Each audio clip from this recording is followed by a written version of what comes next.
So my presentation, what I'm planning to do is just break open an IDE and sort of like look through some of the source code and try to I'm going to do a little bit of internals of how ReactiveUI does stuff, but also talk about, as we're going, maybe a little bit more user.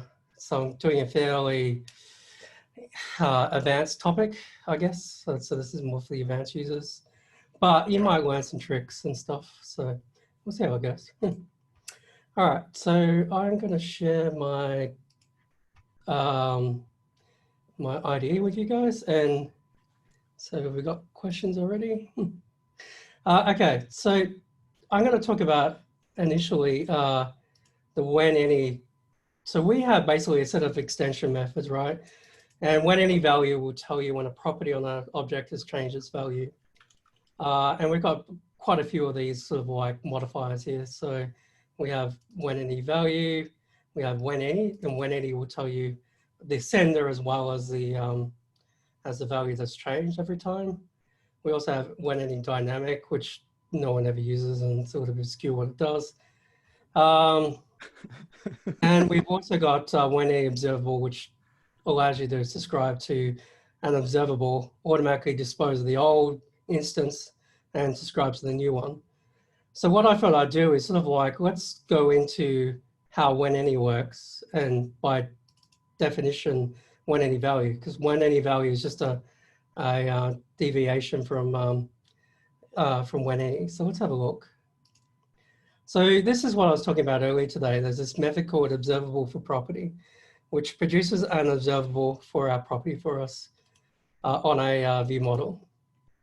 And it's fairly, you've got the item that you're interested in, an expression.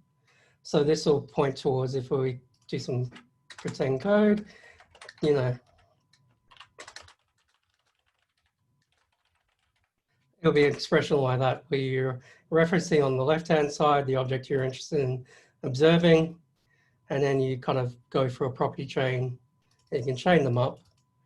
And it also indicates if we were interested in values before the value has changed. So it gives us, it will subscribe to iNotify property changing rather than the iProperty changed.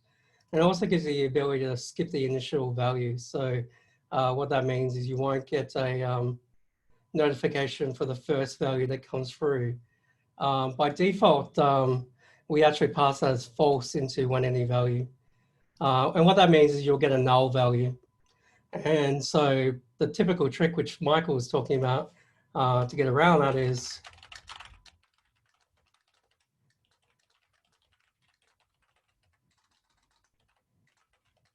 so what this will produce is it'll produce a sequence of always null, the initial value or default, I guess you'd say, of whatever this chain is, right? And then it will produce values once every value in here has produced a value. But in the old-fashioned observable property, which when any relies on, you can actually turn that functionality off so you don't get that default emission from your when any. So what's happening is we basically have in here a whole heap of very voodoo-like magic going on. So but I'll break down the voodoo and get it down. So we have a notifier, which is just an observable that notifies the object value. And initially we're just going to do sort of like null, right? And then we're going to just get an expression chain. So what the expression chain is basically doing is it's going through every single one of those kind of expressions in our chain here, right? So property 1, property 2.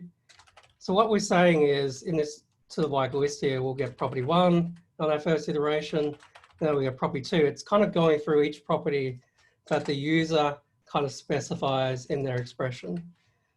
And so we determine if it's an index, so we can actually handle constant arrays. So we can handle the fact when you've got an int array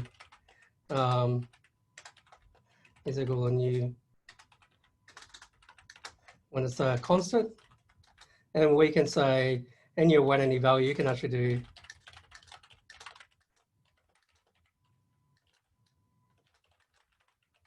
so you can actually subscribe to a particular index. But the common approach that most people are using is actually just a field or a property, right? And we can handle both. So we can handle both properties and fields as long as they're public, and there's some way of monitoring it. So what we do is we go for each chain, and then we kind of like just rewrite it, make sure it's all correct, or otherwise we'll spit out a message here saying we can't support it. So if you, a common mistake that a lot of new reactive UI programs tend to do is they tend to do passing the X, but then they don't use the X. So they do, view model property 1, a view model property 2. And so if you forget that X, we can't handle it, right? Because we need it to be referenced from what's on the left-hand side here. So that X value is actually whatever's over here. So we just rewrite this expression, pumping that back out, and then we have a nice chain here, and then we aggregate it. And then what we do is we subscribe to whatever mechanism we have for determining when the value changes. So it can be an INotify property change, it can be an reactive object value change, it can be a dependency property change for WPF. So we support a number of different mechanisms. And the way we do that is we have, let me go into some examples. So if we go into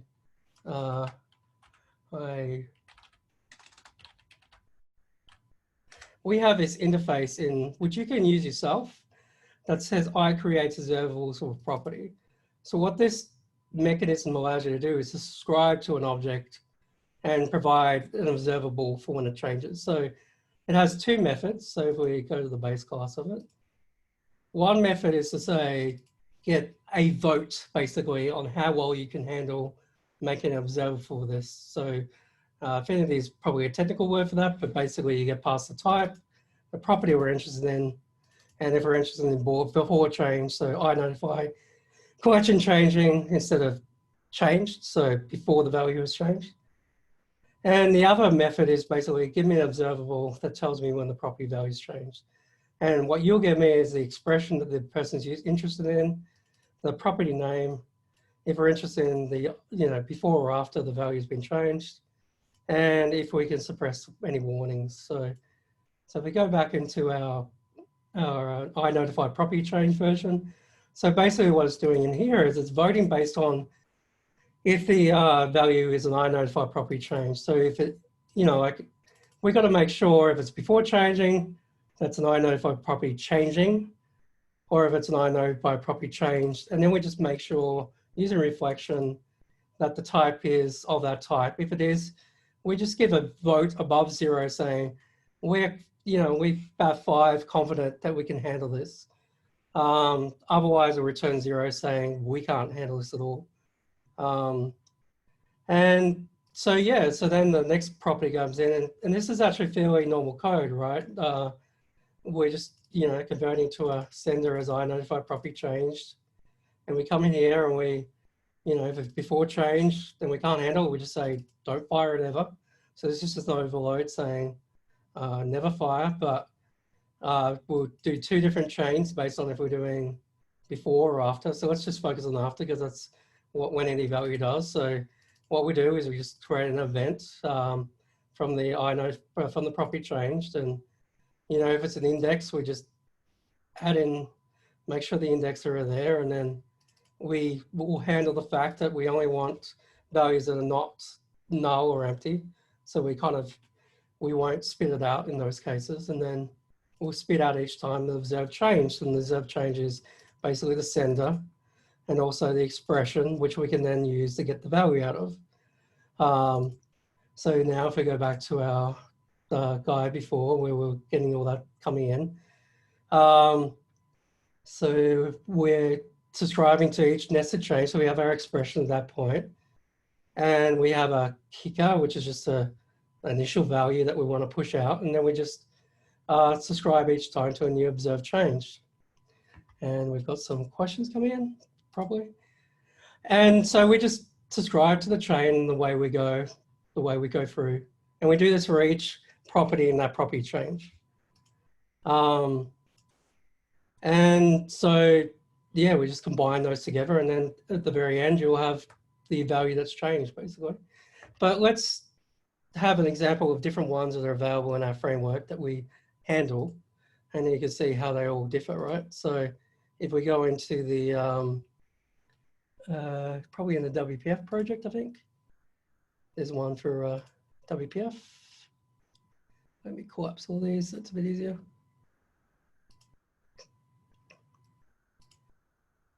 So here's a dependency object one. So we have we can handle different type of object notification mechanisms. So what we say here is we make sure it's a dependency object. So in WPF, we have a concept of mostly in the views of a dependency object and a dependency property. What WPF does, and also UWP and quite a lot of other platforms, is they have a dependency property that defines the value only when it mutates. So it saves a lot of memory. So that's the motivation for having them. And in this case, what we're trying to do is we're just saying, if it is a dependency object and there is a dependency property on there, we vote for 4, but you notice that's a little bit lower than our INotify property change one. So that means INotify property changes have priority over dependency properties. So all, like if we had a dependency object and there's an INotify property change, that one will be picked over the dependency object. And then, so what we do in here is we just create, inside of here, we got our dependency property, and what we do is we just ascribe to the to methods that we can get from WPF saying, get the property descriptor, and then we just basically subscribe to add a value changed event. So they have a delegate you can pass in with a handler, which we pass in, and then every time that changes, we just push our next value into our subject. So that allows us to have, like on our WPF view models, we might have my view model, which is often a dependency property, or we might have a text box, which is a dependency property, right? And then the text, we might want to subscribe to that, for example. So this will allow us to have multiple binding techniques. And so for you guys to support your own, let's say you make your own objects with your own events. So let's make a pretend one here.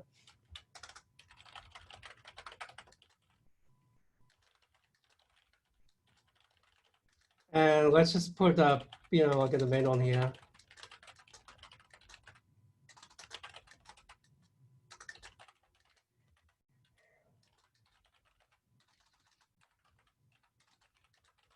So we have an event on here that says a property is changed, right? And, like you could do it in a lot of different ways. Sorry. I'll just do a string. I think that was supported fairly recently. There we go. And then we just have, like our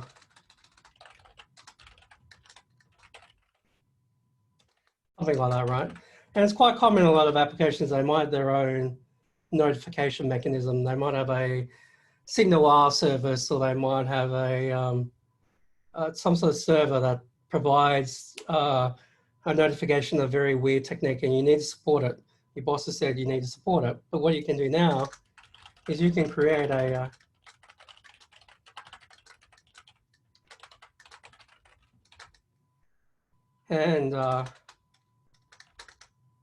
and you just derive it from that. And then we can just put in our methods.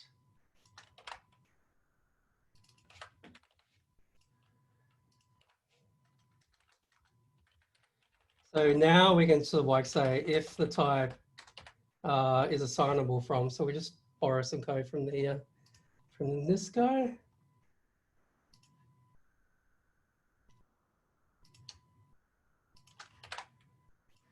And so we'll just say our my fancy mechanism, and we just say, we just need to include some code in there. So if it is assignable, we just return, we could say 10, right? We could say this has high priority, then INotify property changed. Otherwise, we just return 0, right? And then what we can do in here is we can set up a our other method. And then here we can just sort of like subscribe to the event. So let me find and we'll just grab one of these chains, right? So we'll just grab this one.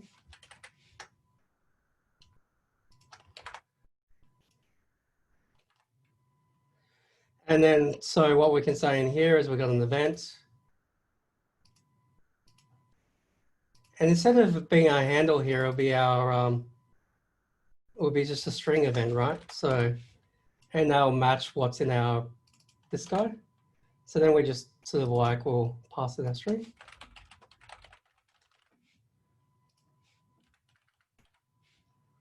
And then rather than, I know, you know, the property change value, we'll actually set it up so that we hook into our I notify property change, and then it becomes fairly similar to what we were doing before.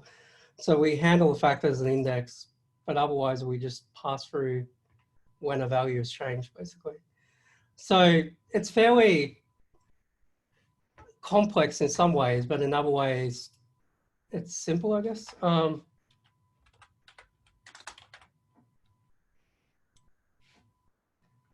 So we have enough, so that's sort of like a kind of overview of how when any value works. Let's go over another example which builds on top of that, which is our binding mechanism, right? So we have in ReactiveUI for the views at the moment, we have the ability to say this dot bind, which Andreas earlier in the day was showing off.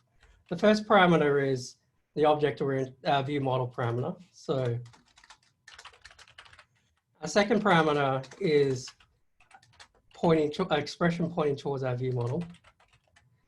And our third parameter is our view. So it would be what's here, the this property.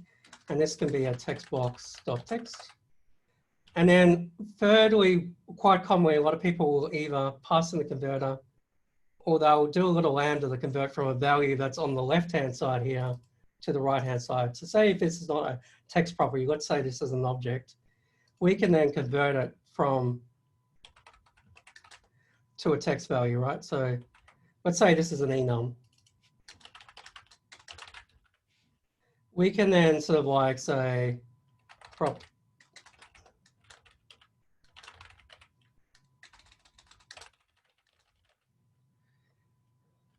And then we can output.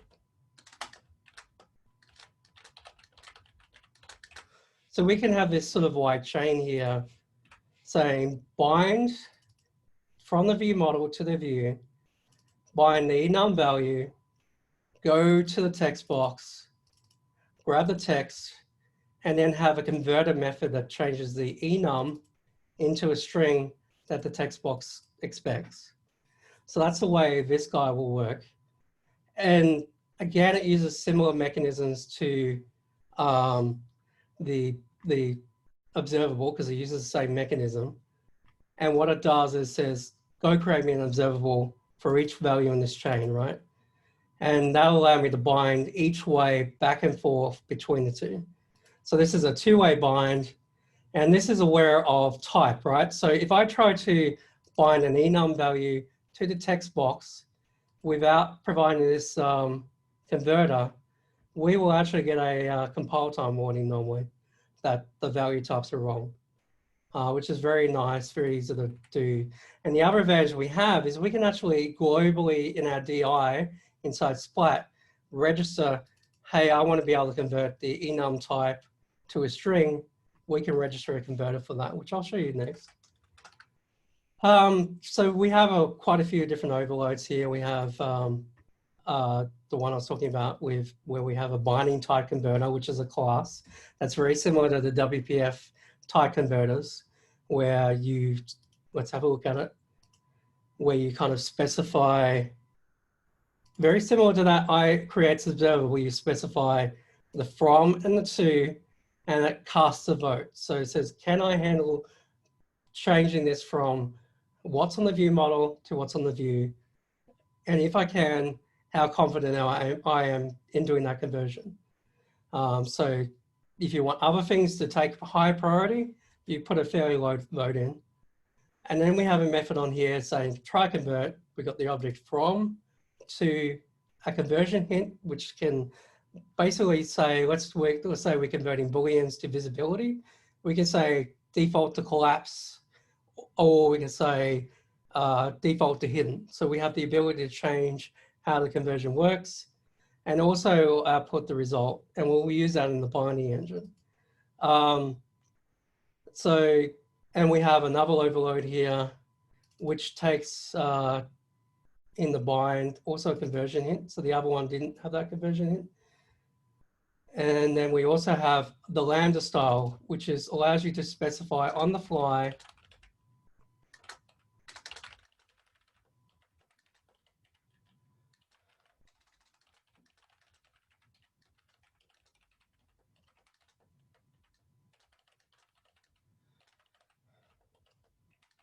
which allows me to check as before.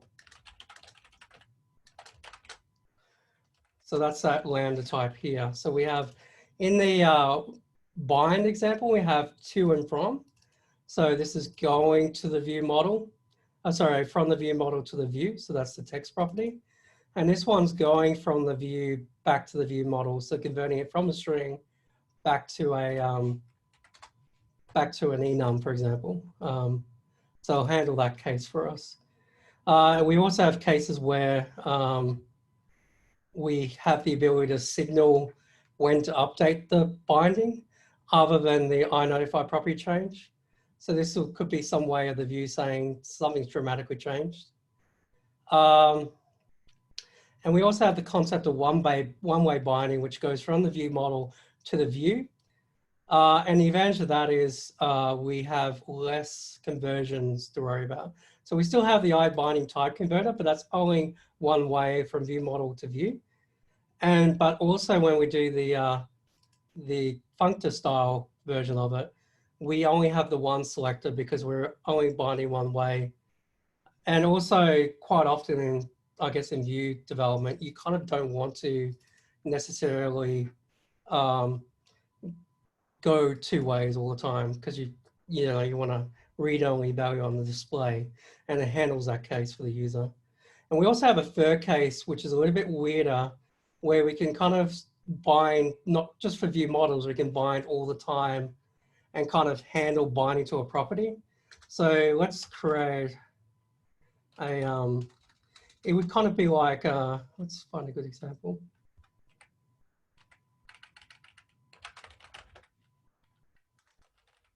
So if there's a property on here called, we can bind to another object. So we can do a when any value, right? So it takes an observable.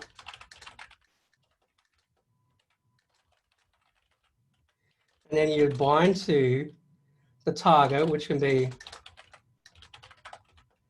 and then you specify expression to an object, to a property on that object. So that's what bind to. It's a bit of a weird case. It's not the normal bind engine, but it allows you to kind of do binding in your view models, not just your view. Comes in fairly handy. It's a one-way bind only, and it can be used anywhere effectively. So now let's look through the implementation of these guys, just so you get an idea of how it works on top of. So what we'll do is we'll go into our binder implementation, which is a class, but there's a property binder implementation in here. How are we going for questions, by the way, Rodney? Have we got any yet?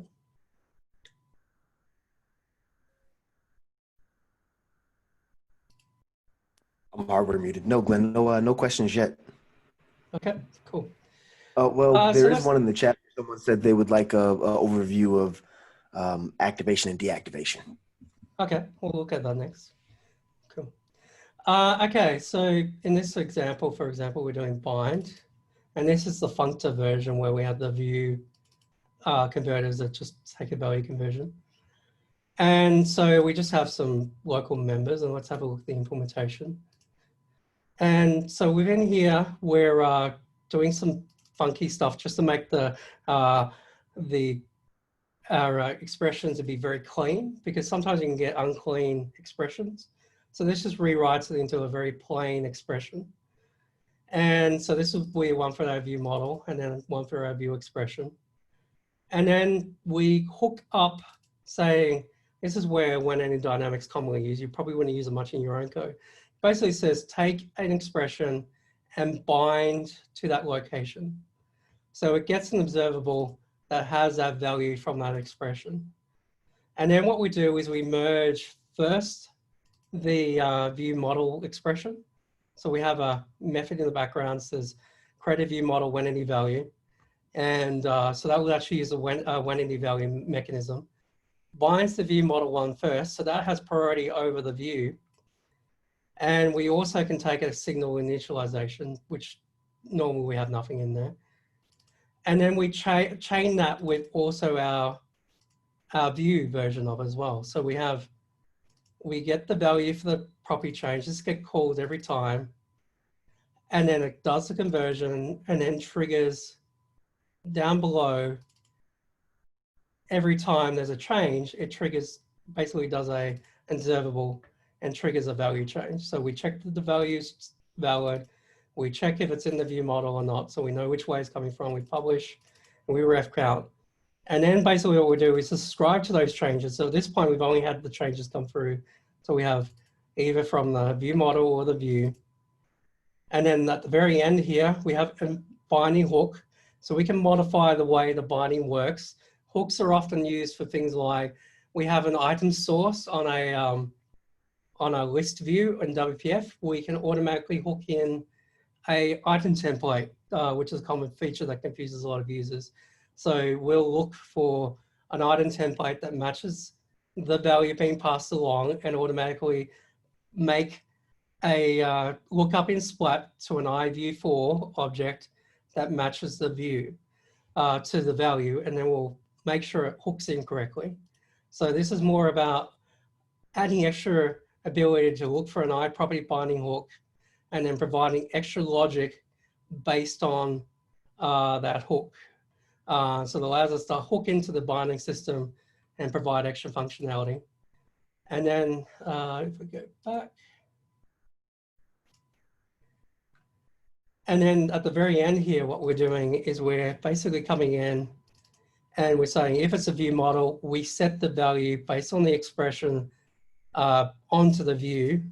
Otherwise, we push from the view onto the view model to its view model expression, and we get the latest value. And this just uses those expression chains we had before and then pushes the value in. So basically, we get the setter through the expression, and then we call that setter to call the value. Now, as you can see, there's a little bit of disadvantage to this technique at the moment, right? There's a lot of expressions are by default, unless you compile them, a runtime system. So our binding mechanisms are a runtime binding. So they use a lot of reflection to go through and determine where they need to set values and all that sort of stuff. And these expressions do have a little bit of a cost, which is where earlier today I showed you the when property value change library. And what that library does, I'll just go to a website so you can see it. Give me a second.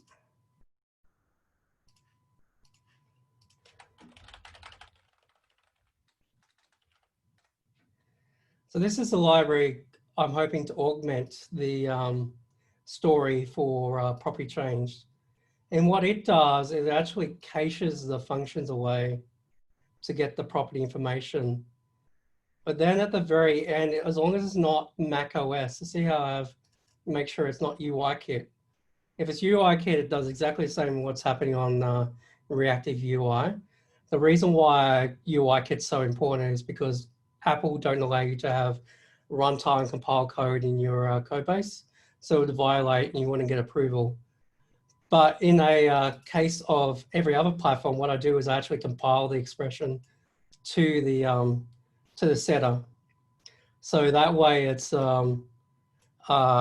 you get the reflection cost once, and then afterwards you get normal compile time. So this will actually get compiled into real at runtime, once only into real life IL code, and then it'll be as fast as your normal IL code in executing. So that's where we're going in the future. But you can see with our existing code base, we're doing a lot of every single push, we're actually calling into this expression to get the try, et cetera, and all that sort of stuff. So there is a bit of a cost to our reflection engine. And now let's go into the when activated, like was requested. So let's pop in. Okay, so we have two types of activation mechanisms in ReactiveUI. One is for the view and one's for the view model. And the way the view model one works is it basically hooks into the view one. So basically the view looks for it on its view model property. It looks to see if it's based on let's have a look. Do you remember the type, Rodney? I think it's activatable view. Yeah, activatable view and activatable view model. Yeah. So on the view model, it has a concept of an activator, which you just have to set up in your class. And what happens is the view will call into that activator and then activate it. So if we have a look at the view model activator quickly, all it does is has a subject on here when it's activated, deactivated, and then there's a call on here to activate it, and does a little bit of logic in here. Says if we've called the activator already, don't call it again. But if we haven't, then we basically call the activation handle, and on the deactivate, we make sure the reference counts back to 0, and then we call the deactivate handle. From your point of view, it's basically going to be a enumerable of disposables in a block, and you'll block it together. So let's have a look at a little example on the website for how that would work. So just rather than reinventing the wheel.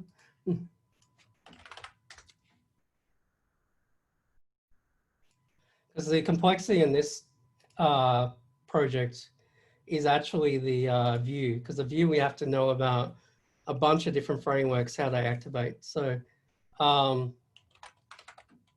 yeah, I think I picked the wrong one. Wonderful. So in our view model, we have a when activated, and it passes in a disposable. And we can do logic inside the when activate where it says handle activation. This will always run once per activation and will activate our view model for us. And then inside these disposables, we kind of will put in our deactivation logic. So we can do it a couple of different ways. We can do disposable.create, and that says handle deactivation as a separate method, but we can also do dispose with all, like our when any values and our invokes and our timers and things like that. And people often get confused because this probably should be called when activated and deactivated because it does both bits of logic. It doesn't just do activation. The things that get passed in disposable get deactivated as well. So that's the complexity with the view model activation. But let's have a look at the view activation logic. I see there's a question there. Let's have a look. Glenn, we've got a question, yeah. What is it, Marty? It says, do you have any advice about performance when the application has large numbers of reactive objects? Probably try to put all your when any's in the in sort of like the constructor is probably number one. It can probably not to get too in depth with your chains of when any values and things like that. And also when you got a large number of reactive objects, avoid observable as property helper too much. If you start getting huge chains and tens of thousands of objects, you might not be doing it right. You might be better off creating models in the background and then only create view models that are necessary for the view. So you have your models that have your data representation and then just do virtualization and only introduce the view models you actually need. And that'll save you a lot of speed, especially with observable as property helper. It's an area we want to improve performance on. Also, there's a bunch of helper, performance options on that object. So if we go into Observable's property helper, when you, let's go into the, to here. So there's two different versions. One uses reflection and uses the expression we've been seeing all along, right? And I introduced about a couple of years ago a version that does a string. So this version, instead of being an expression, would be, let's say we have an observable, which is, let's just do a, so it just returns one value. And we want to put that into a property. So the first one will be our source, so it'll be the current object. And there's two options, right? One would be, what I'd recommend doing instead is actually doing the name of.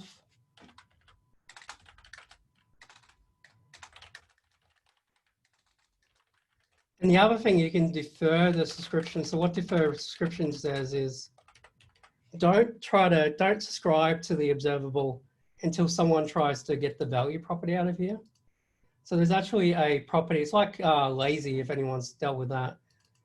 And if it's not, it can delay the activation of the value until you do the first access. The disadvantage of this is if you've got an observable chain, so let's say this is actually a real observable now. Let's do range or something, I don't know.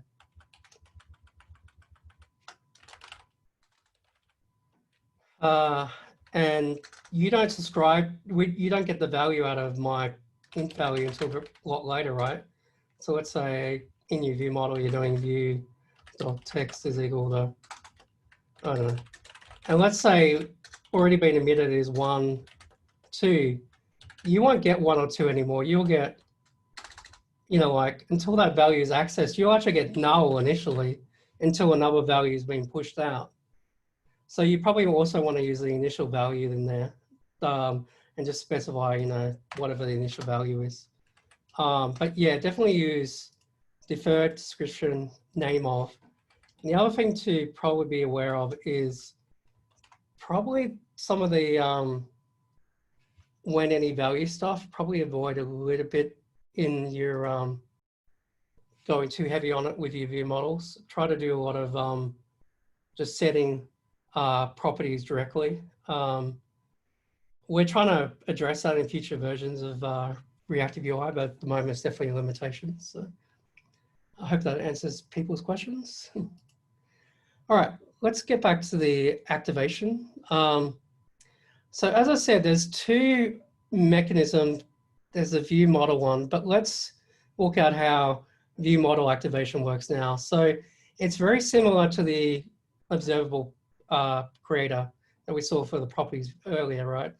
So we have a concept of a can activate for a view model. So it goes through, finds in Splat, our DI engine. Can we activate from this object? So we have a type, which is our view, and we say, does it derive off I can activate? Yes or no? And then we get an observable value from it.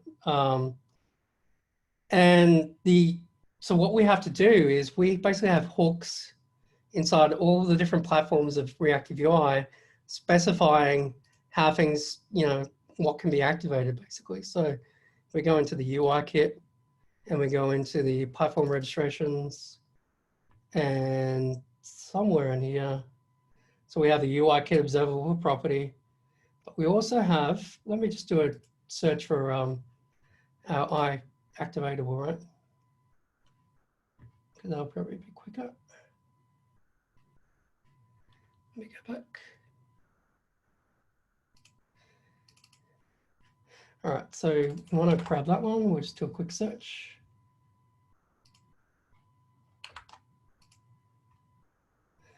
Okay.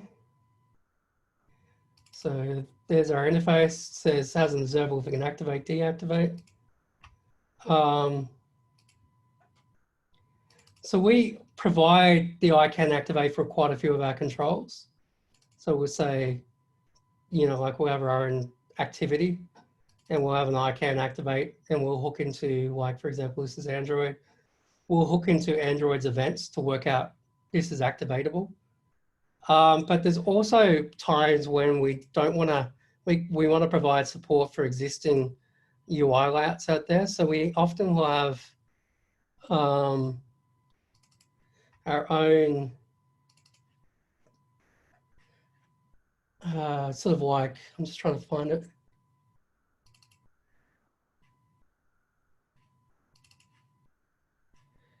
I can't find it off the top of my head. Do you know where it would be, Rodney? It's sort of like a, there's in our code, we often will have, let's say you want to, on a page, you want to activate, we basically hook into that page's activation mechanism. So there's some, this might be it. I can't find it off the top of my head. Let's go for Windows Common.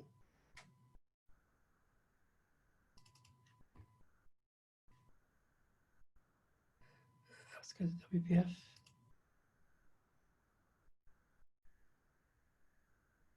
I may have to move on a sec, but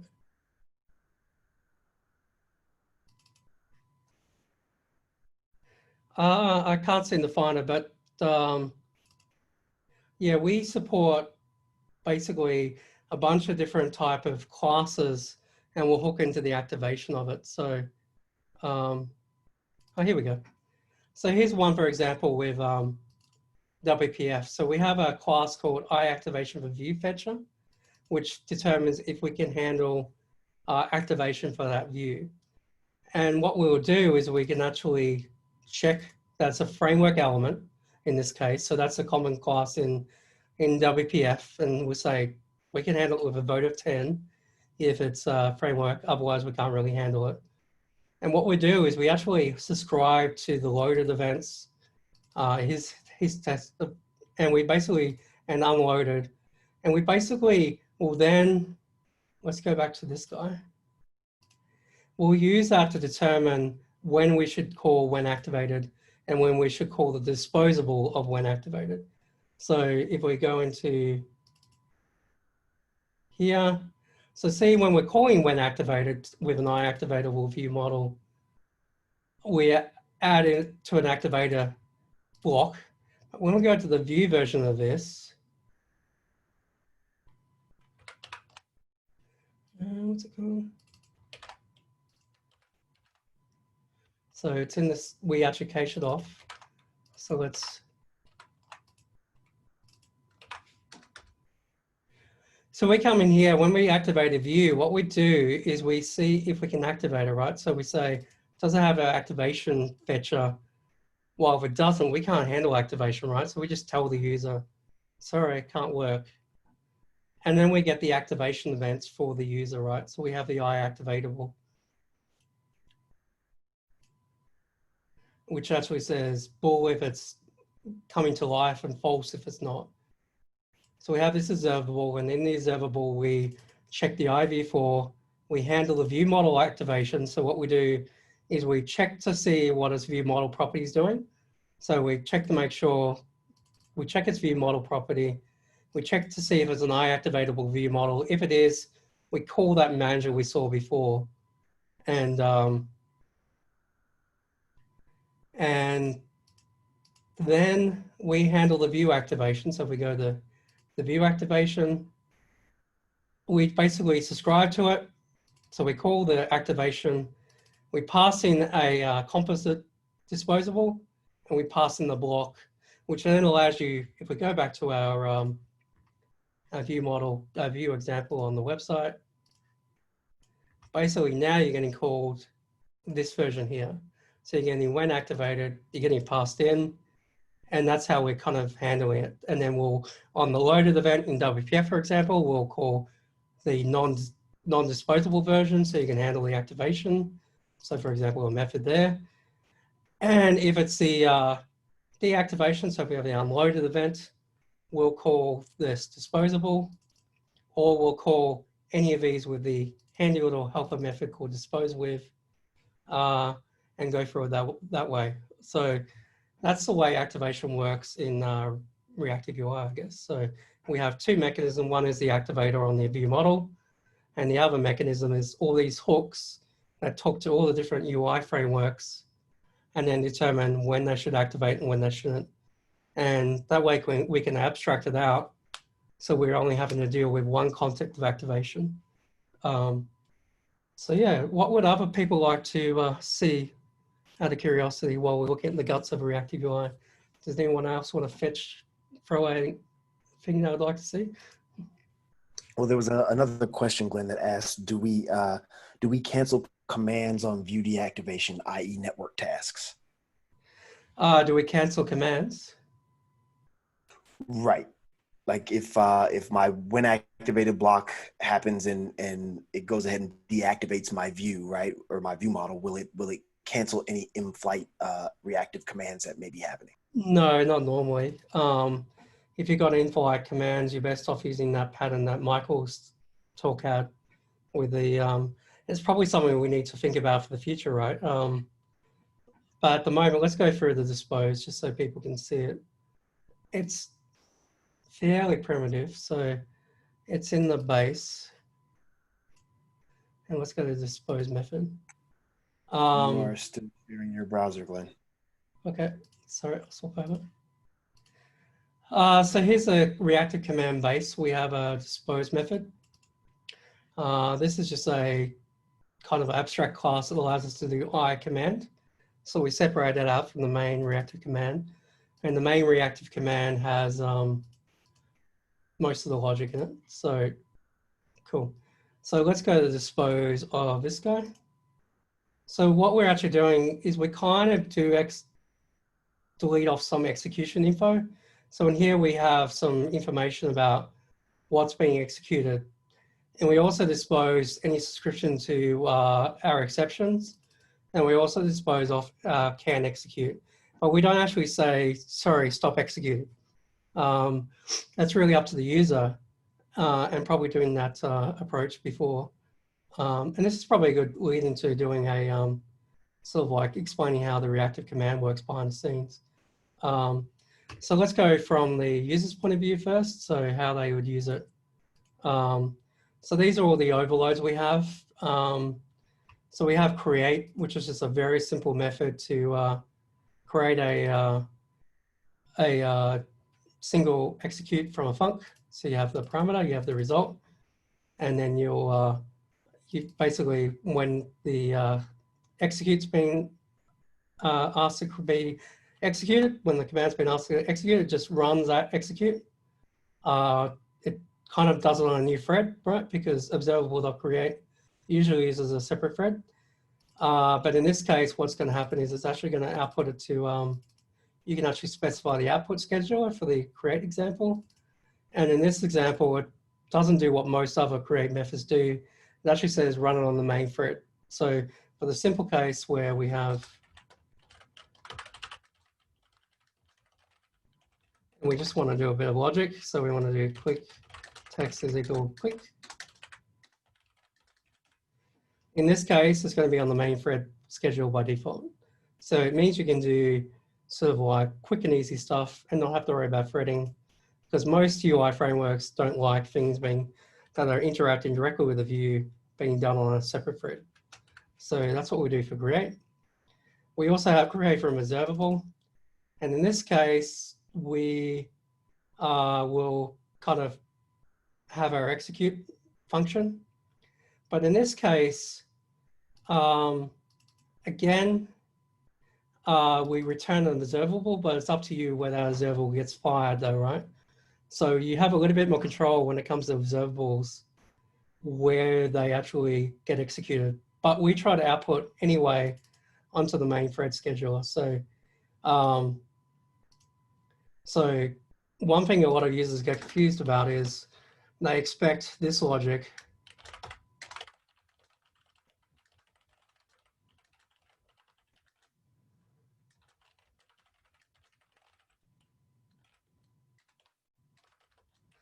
to happen on the main thread, right? So the problem with this is the click text, if it's bound to the view, if your view's not UI, unhappy about events happening on the UI thread, this potentially happens on a separate thread. So something that a lot of users get confused about. What you can do is you can kind of do, you know,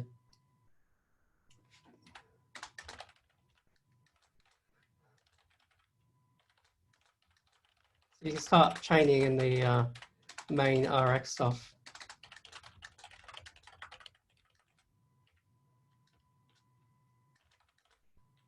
You know, all that kind of stuff. So something to be very careful of. And task especially is where it gets confusing to users, right? Because all we do is say to observable. And that means it doesn't necessarily happen on the main thread, right? So be very careful there. But what you can do, which is really nice, is you can actually go off to a body of work. So you can do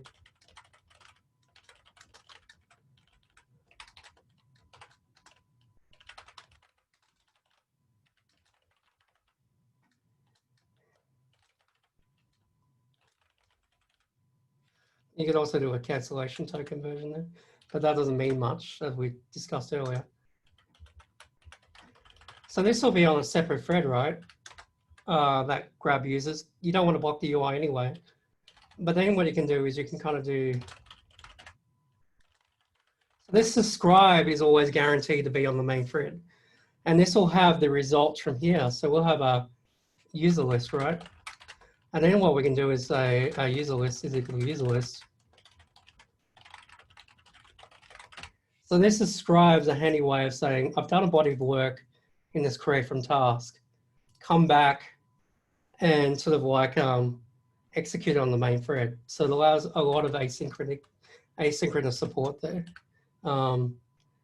So yeah, I mean, we could keep going through these sort of examples, but you can see behind the scenes, a lot of these create from tasks are really create from observable, and they override it so they pass in the to observable. So that's why the cancellation token doesn't have the meaning you expect. And also our dispose doesn't mean anything because we don't obey the normal rules of observables. We actually create a brand new execute every time you execute the command, and it's a brand new observable as well. So it's a little bit, they're always cold observables every time you trigger and execute on a command. So anything else there, Rodney? No, Glenn, you covered a lot of very valuable information, things that I didn't know when I came to the framework. Yeah. But yeah, the trick is definitely be aware of threading in ReactiveUI, because as a new user, we do things you might not expect, especially if you come from like Prism commands or those sort of other commanding frameworks, and you kind of expect you to have to handle manually all the threading. We kind of assume that you're coming from this from a observable background where you're kind of wanting having a stream of events that are not, you know, can happen anywhere, right? And it's up to you to say at some point in time, I care about this being on the main thread now. And the thing about reactive programming to get the best performance and to get the best results is to put that at the very end of the, as late as possible in your chain. That way you're not blocking the UI. So it's very important in reactive coding to know, you know, like the reactive command create from task is not always going to be on the main thread, but that's a good thing usually, because you can then treat your reactive command, you subscribe to it. It's just like another observable. You can subscribe to it, get the results of what you've executed, and then you can have a nice functioning UI that is very responsive to the user. And it's something that, you know, task async, that's another nice thing. We can chain, unlike async patterns, we can chain things up very nicely in reactive command. So things are going on predictable threads. With async, different frameworks in the .NET framework and also in .NET Core have different philosophies about where threading should be like. For example, if you're an ASP.NET Core application, by default, when you do an await, it's always going to return the result on a new thread, right? They got rid of the synchronization context, while in WPF, it will go back to the main thread, but then you know, like you kind of can say, don't go back to the main thread, just go back on whatever thread you executed that logic on. But then a lot of users get tricked by that. Well, we're very explicit, right? We make it very obvious when we change from being on a task thread worker. So let's do, so by default, your Reactor create is on a separate thread, right?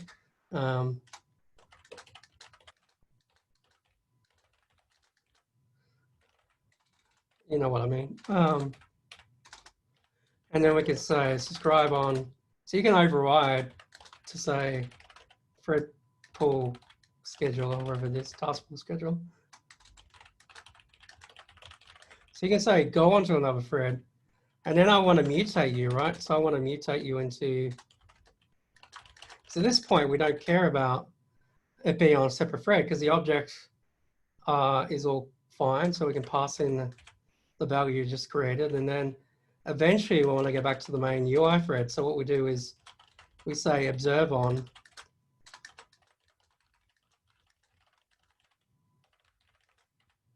So Glenn, we have a question about observe on versus subscribe on and explain the difference. And if you don't cover it, I definitely will in the next session. So subscribe on says everything from before this chain, do it on this scheduler. So this create will be done on the task pool schedule if it's not being overridden. So we'll say, okay, this I want to control where this is done. And then what says everything before, and then we come down here, we do the select, that's still on this thread scheduler. The observe on says everything after this point, go into the main thread schedule. So if we do another select, or we do a,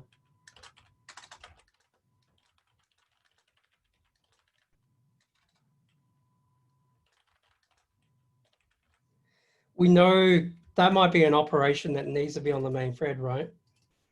So we know everything after observe on is happening on the main thread scheduler now. Or we might want to add that value in. So what it allows you to do is kind of like say, perform as much as possible things before this point and after until something changes it on the task pool scheduler. But after this point, do everything on the main thread. So that's what it basically means. Do you agree with that summary, Rodney? Oh yeah, yeah. Cool. So yeah, I've kind of gone through a little bit of, it's kind of a mixed talk where I've gone through, for the advanced users, a little bit of the back end of how Reactive UI works, but also I guess I've kind of covered sort of like a mini intro to the features that I've been going. So hopefully that gets both sets of users inspired and using the framework.